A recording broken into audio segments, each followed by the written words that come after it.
Throughout this week, Ghanaians were confronted with what has come to be known as the scholarship scandal, the Getfund gallimaufry that sparked public outrage.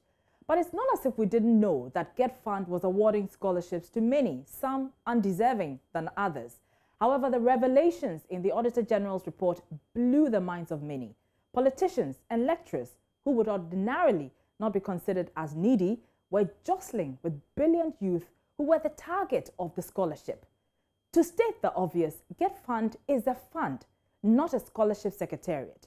This simply means it is a pool of money set aside to be administered by a trustee for the specific purpose of supplementing the financing of education. Getfund's role is simply to fund agencies and allow them, which are specialists, to provide the targeted service.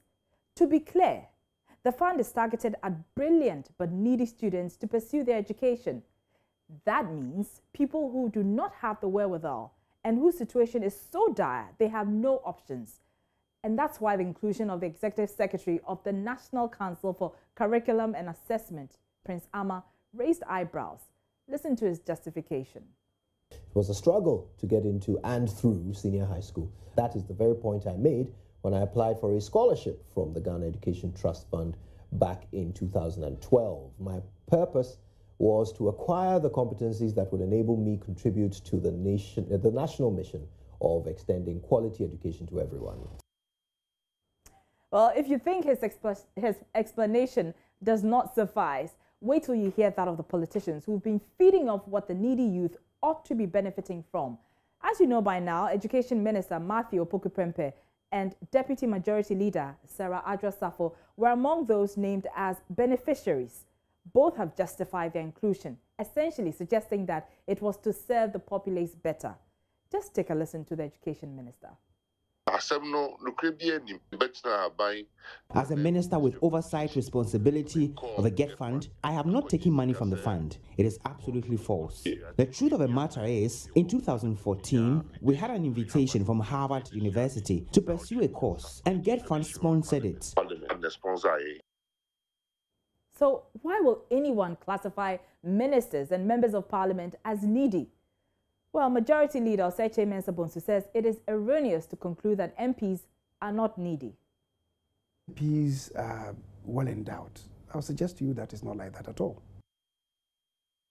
Again, the justification continues, and the opportunity cost of choosing to give that scholarship to a politician who, by the way, has more access to influence and funding than a poor, brilliant young student is denying the student the needed education.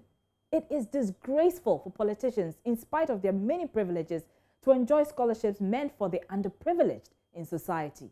It is also the case that the fund may have paid ghost beneficiaries, as some persons whose names appeared on the toll list denied ever receiving any such funds. After I got the admission, I was seeking for sponsorship and I applied at Getfund. I couldn't get to go in 2013. I had to defer the course for 2014, and in 2014, still the fees were not paid. Unacceptable. But instead of, going for the heads of the Getfund trustees and their legislative beneficiaries, some are busy condemning the Auditor General for simply doing his work.